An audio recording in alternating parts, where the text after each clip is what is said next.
영끌 풀대출하신 분들의 출구 전략을 알아보겠습니다. 출구 전략은요, 딱 두 가지밖에 없어요, 여러분. 이 두 가지 중에 뭐를 써도 안 돼요. 이 두 가지인데 어떤 케이스와 경우가 있는지 설명을 드리도록 하겠습니다.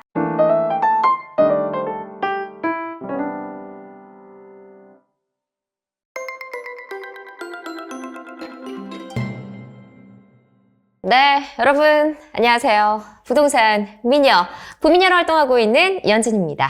여러분, 부동산에 물리셨나요? 네, 저도 물렸습니다. 아주 세게 물렸어요. 네, 웃고 있지만 현타가 옵니다. 네, 지금 부동산 가격이 하락을 하면서 물리신 분들 정말 많은데요. 영끌 풀대출을 했다라고 하시는 분들은 고통의 시간을 보내시고 계실 겁니다. 그래서요, 오늘은 영끌 풀대출을 해서 어떻게 출구 전략을 짜야 하는지 알아볼 텐데요. 만약에 내가 영끌 풀대출이 아니고 무주택자다라고 하시는 분들도 이 영상을 계속 보시면 나는 저런 실수하지 말아야지, 나는 저런 내 집 마련하지 말아야지 라고 하면서 교훈을 받으실 수가 있을 겁니다. 어쨌든 오늘은요, 영끌 풀대출하신 분들의 출구 전략을 알아보겠습니다. 출구 전략은요, 딱 두 가지밖에 없어요, 여러분. 이 두 가지 중에 뭐를 써도 안 돼요. 이 두 가지인데 어떤 케이스와 경우가 있는지 설명을 드리도록 하겠습니다. 자, 여러분, 먼저요, 영상 시작에 앞서서 저도 물렸어요. 자, 오늘 제가 이렇게 유튜브 영상을 찍으러 오기 전에 오전에 이제 시간이 있어서 우편물이 왔어요. 제가 예전에 이제 재건축 재개발 투자를 전문으로 한다고 말씀을 드렸는데 조합에서 이제 종이가 날라왔더라고요. 그러다가 제가 이제 조합하고 통화를 하면서 느낀 게 있는데 물렸더라고요. 네, 인정합니다. 이 물건은요, 제가 작년이죠. 2021년 10월 달에 등기를 친 거예요. 그러니까 전고점을 막 찍고 있을 때 이 집을 샀죠. 근데 그때는 그래도 굉장히 저렴하게 집을 샀다고 판단을 했는데 사실 저도 그 등기를 치기 전에 굉장히 많이 망설였었어요. 일단은 이제 계약금을 넣기 전에 그 이제 부동산 앞에서 망설였죠. 이 물건의 가치는 내가 인정을 하겠는데 과연 이 시점에 내가 집을 사는 게 맞는 건가 아닌 건가에 대해서 그 앞에서 한 2시간 정도 혼자 막 고민하고 막 이제 갈등을 겪었던 그런 생각이 나는데요. 내가 이거를 사야 되는 이유에 대한 확신이 있었을 거고 아니면 불안감도 있었어요. 어떤 리스크가 있다라고 판단을 했는데 제가 생각한 이제 리스크는 그거였던 것 같아요. 금리가 이제 오를 거라는 건 전 알고 있었거든요. 금리가 올랐을 때 가격이 빠지고 이게 과연 내가 버틸 수 있고 그만한 가치가 있는 것인가에 대해서 생각을 했고요. 어쨌든 지금의 제가 산 가격보다는 호가가 빠졌더라고요. 몇천 정도. 그런데 저는 버틸 겁니다. 왜냐하면 이번 영상에서 풀 내용과 굉장히 관련이 있는데요. 저는 왜 버티냐면요. 첫 번째, 입지에 대한 확신이 있어요. 저는. 이게 입지가 좋아서 나중에 뭐 5년 후, 10년 후에도 분명히 입지적인 가치가 있다. 인프라가 좋다라는 거고요. 두 번째로는 제가 가지고 있는 물건이 굉장히 발달된 신도시가 있고 그 옆에 있는 물건이에요. 그래서 여기 인프라를 가지고 개발이 되면 나중에 호재가 발생할 수 있다. 그러니까 개발 호재가 있다. 그리고 제 물건은 재개발 물건이잖아요. 그러니까 앞으로 단계적인 가치가 이뤄지고 입주 시점에는 분명히 다 이뤄지면 제가 결국 손해보는 건 아니라는 생각이 듭니다. 그래서 이 재개발 가치에 대한 거고요. 그리고 재개발은 사업성이 되게 중요한데요. 지금 그래도 사업 단계가 착착착 잘 이루어지고 있어요. 구역 지정이 이루어졌고 조합 설립인가 이렇게 착착 시공사 선정부터 순차적으로 이루어지고 있기 때문에 믿습니다. 라고 해서 저는 버틸 겁니다. 그리고 제가 당장 이거 1, 2년 안에 팔려고 산 게 아니라 앞으로 5년 후, 10년 후의 가치를 보고 샀기 때문에 저는 버틸 겁니다. 그런데 저 같은 분들만 있는 게 아니기 때문에 오늘 다시 본론으로 들어와서 영끌 풀대출 출구 전략을 다시 한번 살펴보도록 하겠습니다. 여러분 또 제가 PPT를 준비했어요. 아니 제가 PPT를 잘 못 만드는데요. 그래도 여러분 글자 위주로 봐주세요. 네. 영끌 풀대출 받으신 분들 목이 졸라올 겁니다. 지금 여러 가지가 맞물려 있기 때문에 굉장히 머리가 아프실 거예요. 악재가 너무 많이 겹쳐 있어요. 그런데 고통스럽지만 분명히 나는 여기서 내가 어떻게 할 것인가에 대해서 생각을 해보셔야 됩니다. 이게 고통스럽다고 막 감정적으로 힘들다, 막 어떻게 하지, 막 이렇게 이 안에서 빠져 있을 게 아니라요. 이젠 인정을 해야 돼요. 그래. 물렸다. 인정을 확실하게 하시고 그러면 앞으로 플랜 B로 지금은 물렸지만 내가 어떻게 해야 될 것인가를 반드시 생각을 해볼 텐데요. 이번 영상을 통해서 같이 고민해 보셨으면 좋겠습니다. 자, 넘어가 보도록 하겠습니다. 다음 PPT인데요. 자, 여러분 제가 물렸다. 자, 부동산에 물렸다에 대해서 어떤 물린 의미인지 생각을 해보도록 하겠습니다. 처분하지 못한다. 나는 이거를 지금 팔고 싶지만 팔지도 못하는 상황. 이러지도 못하고 저러지도 못하고 굉장히 난처해서 지금 내가 버틸 수밖에 없는 상황. 출구 전략이 안 보인다라는 걸 저는 물렸다라고 표현을 해봤어요. 이건 이제 저만의 해석인데요. 지금 이제 팔고 싶어도 가격이 떨어졌기 때문에 손해봐서 기분 나빠서 못 팔죠. 그 다음에 또 팔려고 내놨더니 가격을 낮춰서 내놔도 사려는 사람이 없어요. 누가 와요? 누가 사겠다는 사람이 수요가 맞춰주는 게 아무도 없잖아요. 거래량이 거의 역대급 초유의 거래 절벽 사태가 이어지면서 아무것도 할 수 없고 그냥 손발이 묶인 채로 이렇게 가만히 묶인 채로 있는 굉장히 고통의 시간이 있기 때문에 이게 한마디로 물렸다라고 표현을 하겠습니다. 저도 물렸어요. 제가 말씀드렸잖아요. 저도 작년에 10월 달에 이 물건을 등기를 치면서 다른 걸 팔려고 했는데 못 팔았어요. 아무도 연락 오는 사람이 없었거든요. 그런데 우리가 가장 힘든 건 뭐예요? 감정적으로 굉장히 힘들잖아요. 알겠어. 그래, 현실은 어쩔 수 바꿀 수 없어. 그런데 내 투자가, 내 집 마련을 내가 정말 어렵게 없는 돈을 마련을 해서 영끌 풀대출을 했는데 내가 실패를 나에게 확인사살하는 게 너무 고통스럽잖아요. 내가 정말 뭐 돈이 많아서 한 것도 아니고 너무 불안해서 집값이 더 오를 수 없어서 내 평생에 집을 못 가질까 봐 겨우겨우 마련했는데 내가 투자에 실패했다라는 걸 받아들이기가 힘든 걸 물렸다의 감정에 같이 포함시키도록 하겠습니다. 자, 그렇다면 왜 이렇게 고통스러울까? 여러분, 이중 고통이 지금 있는데요. 여러 가지 부동산을 둘러싸고 지금 악재들이 많은 상황이잖아요. 그런데 우리를 고통스럽게 하는 건 뭐냐면요. 집값 하락뿐만이 아니라 대출 이자가 같이 고통으로 두 가지가 겹쳐서 일어나고 있기 때문에 가장 힘든 게 아닐까 싶어요. 자, 일단은 집값이요. 이렇게 고점을 향해서 가는데 이 고점을 잡았단 말이에요. 지금 떨어지고 있는 것만으로도 고통스러운데 지금 바닥이 어딘지 모르는 이 두 가지의 공포스러움의 고통이 겹쳐 있다는 거죠. 자, 그러니까 지금 떨어진 가격은 내가 인정을 하겠는데 앞으로 더 떨어질지를 모른다는 거에 대한 막연한 불안감과 공포가 있을 거고요. 자, 두 번째로는 뭐가 고통스럽냐면 대출 이자죠. 그런데 여러분, 대출 이자가 오르는 게요. 역대급이잖아요. 사상 초유의 사태가 벌어지고 있는 거예요. 이렇게 막 5번, 6번, 그리고 내년 초에도 계속 공격적으로 이렇게 많이 오르진 않았어요. 제가 오른다고 하더라도 0.25%포인트 수준으로 계속 쭉 올랐었는데 0.75%포인트씩 막 빅 스텝을 하면서 굉장히 공격적으로 이렇게까지 이루어질지는 아무도 상상을 못했다는 거죠. 상상은 했어도 정말 현실에서 이게 가능하겠거라고 생각을 못했다는 거죠. 그만큼 대출 이자의 압박이 매월 고통으로 겪고 있기 때문에, 그리고 내가 생각하는 이 수준보다 훨씬 더 한도치를 넘었기 때문에 불안한 거죠. 내가 아무리 여유자금이 있어도, 내가 그리고 돈을 소득의 금액이 높아도 대출 이자에 대한 그 막연한 압박, 앞으로 더 얼마나 오를까, 그리고 내년까지 상단이 얼마나 대출 금리가 될까, 뭐 이런 거에 대한 공포감 때문에 여러 가지가 겹쳐서 일어나는 것 같은데요.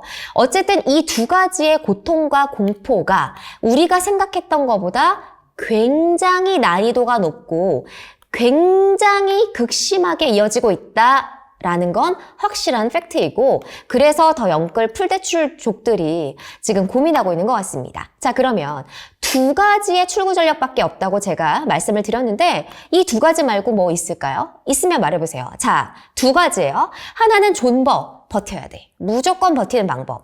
또 하나는 매도. 여기에는 뭐 양도라던가 뭐 급금매 아니면 증여 이런 게 포함이 되겠죠. 어쨌든 그냥 매도. 그냥 우리는 죽든지 살든지 내가 대출 이자를 갚든지 말든지 무조건 버티거나 무조건 타는 방법. 이 두 가지 방법 중에 선택을 해야 합니다. 자, 여기까지는 다 아실 거라고 생각을 해요.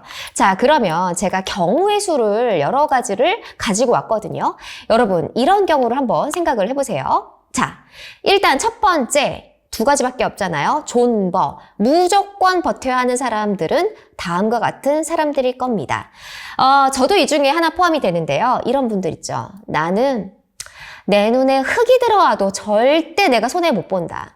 내가 어떻게 마련해서 낸 돈인데 내가 절대 이 집을 손해보면서 팔지 못한다. 주식도 마찬가지예요. 내가 삼전을 막 8만 원에 샀어. 8만 원에 샀는데 내가 눈에 흙이 들어와도 내가 진짜 6만 원, 5만 원에 팔 수 없었던 사람들의 얘기인데요. 절대 손해 못한다. 자, 과정을 보도록 하겠습니다. 자, 빠르게 볼게요. 영끌 풀대출했어. 그리고 2020년에서 2022년 사이에 고점을 찍은데 집을 샀어요. 자, 나는 노도광 아파트, 예를 들어서 노동 아파트를 젊은 층들이 정말 많이 샀잖아요.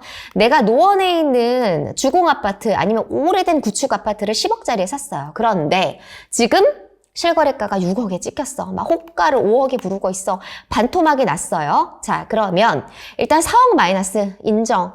혼미해지죠. 미치겠어요. 자, 기분 좋을 사람 누가 있겠어요. 돌죠. 내가 이 가격에 진짜 어렵게 샀는데 그것도 내가 돈이 있어서 산 것도 아니고 불안해서 어쩔 수 없이 샀는데 호가를 추락하고 있습니다. 부동산에 전화를 하죠. 이거 얼마의 효과가 나와 있나요? 호가가 점점 내려져. 실거래가가 더 아래 찍히고 있는 거예요. 자, 여기서 가장 제일 영끌족들의 두려운 점은 뭐냐면 추가 하락에 대한 두려움이요. 자, 연말 내년 상반기까지 여기서 얼마나 빠질지에 대해서 이제 미치겠는 거죠.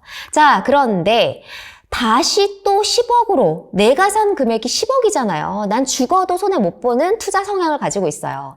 그러면 다시 10억으로 이게 4억을 더 오를 수 있을까? 언제 오를 수 있을까에 대해서 막 머리를 굴리고 하면서 공포를 생각을 합니다. 자, 그런데 이 사람의 특징은 뭐예요? 절대 손해보고 못 사는 사람이잖아요. 내가 이거 어떻게 4억이 어딨어? 4억 마이너스가 직장인이. 자, 그러면 이분은 마이너스를 절대 용서 못하는 투자이잖아요.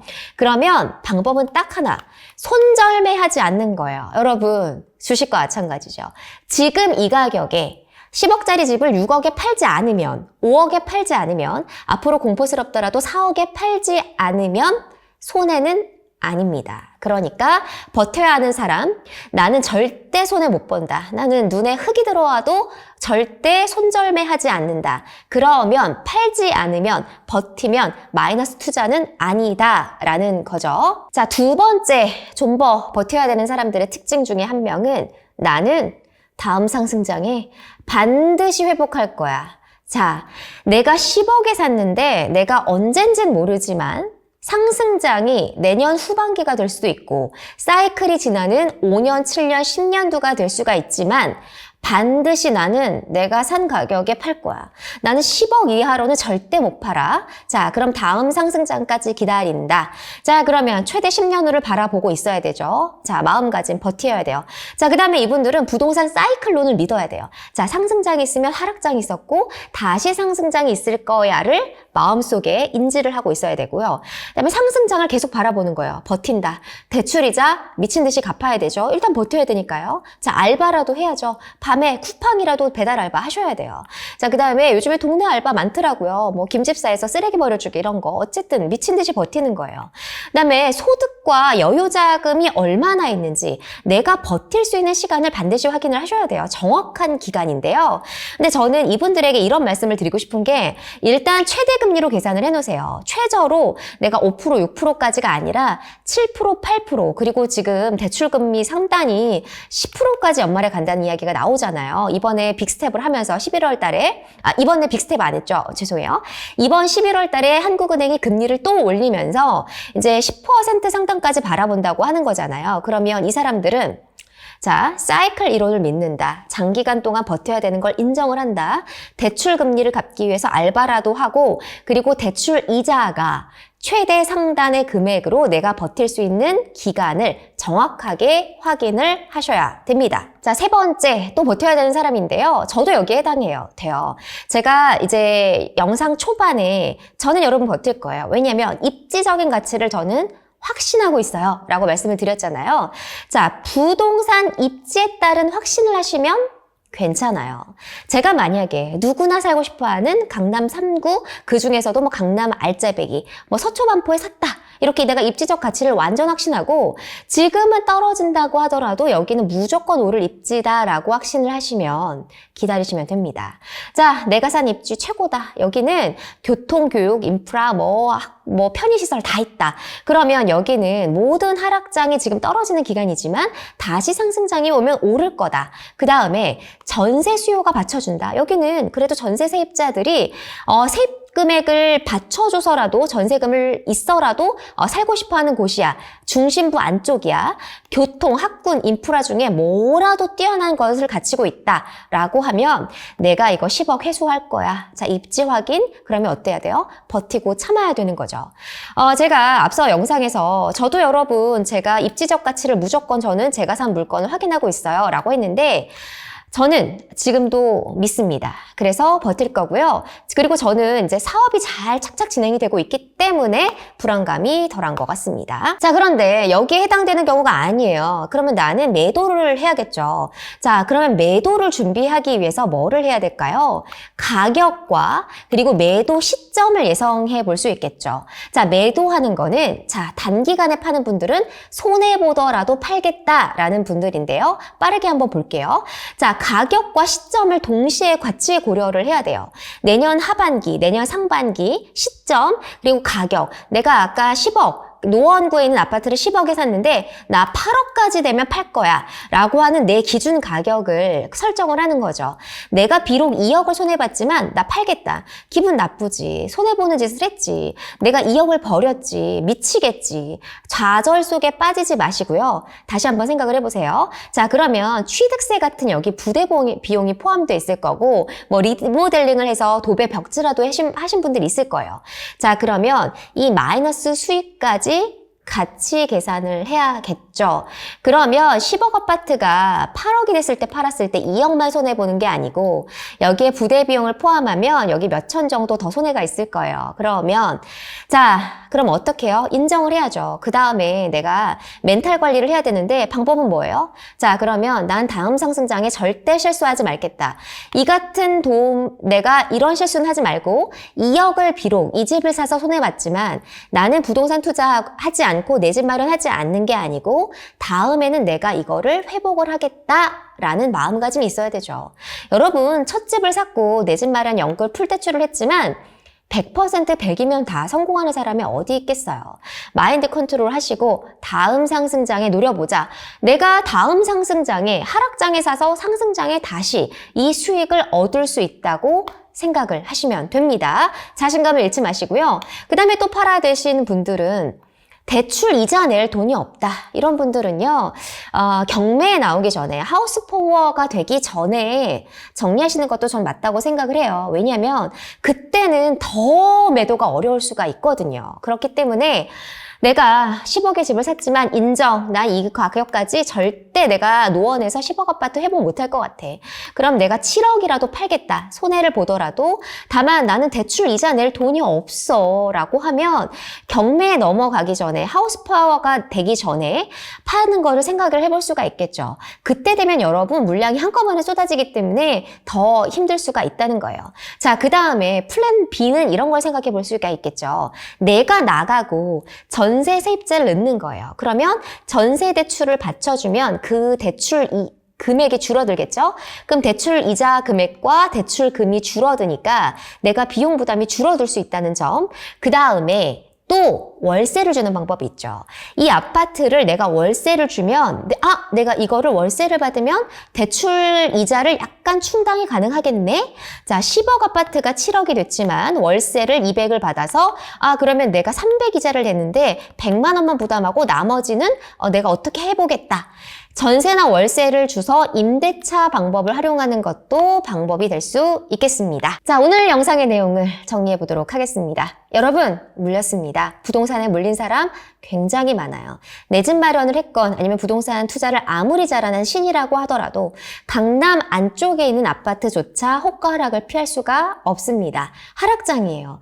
하지만 내가 부동산에 완전 실패한 건 아니고요. 그것보다 힘들고 고통스러운 것보다 내가 출구 전략을 마련을 해야 됩니다. 존버, 매도 이 둘 중에 하나를 무조건 선택을 해야 되는데요.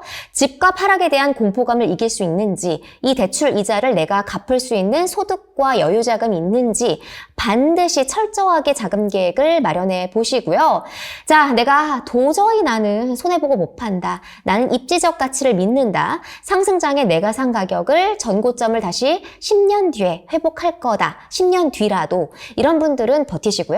내가 대출이자 감당이 어렵다라고 하면 전세나 월세를 돌리는 방법, 아니면 요즘에 여러분 사업자 대출을 받아서 그 대출을 또 메꾸시는 분들도 있거든요. 어쨌든 이런 플랜 B를 생각을 해보시고 매도를 하실 계획이라면 가격, 내가 만약에 10억에 샀다면 7, 8억에는 팔겠다. 손해보더라도 팔더라도 지금은 손해보지만 내가 철저하게 이걸 계산을 해서 다음에는 내가 이런 실수를 하지 않겠다. 라고 판단을 해보셔야 됩니다. 여러분 고통스러워요. 저도 오는 내내 멘탈이 좋지는 않았어요. 하지만 그래도 우리가 이 상황을 어떻게든 넘겨야 되잖아요. 그래서 출구 전략을 반드시 집에 가셔서 철저하게 자금 계획표와 그리고 상황들을 가정해서 세워보시길 바랍니다. 여러분 이번 영상이 도움이 되셨다면 좋아요, 구독 눌러주시고요. 여러분의 이런 좋아요, 구독, 댓글이 저에게 엄청 힘이 되고 있습니다. 여러분 출구 전략 잘 마련해 보고요. 만약에 개인적인 사정이 있으시거나 궁금하신 분들은 유튜브 댓글 아니면 저 인스타 DM 열어놓고 있거든요. 제가 웬만하면 답변 드려요. 여러분, 국민여 여러분 항상 응원하고 있고요. 우리 이 고통의 시간도 잘 버텨봤으면 좋겠습니다. 국민여 영상 마칠게요, 여러분.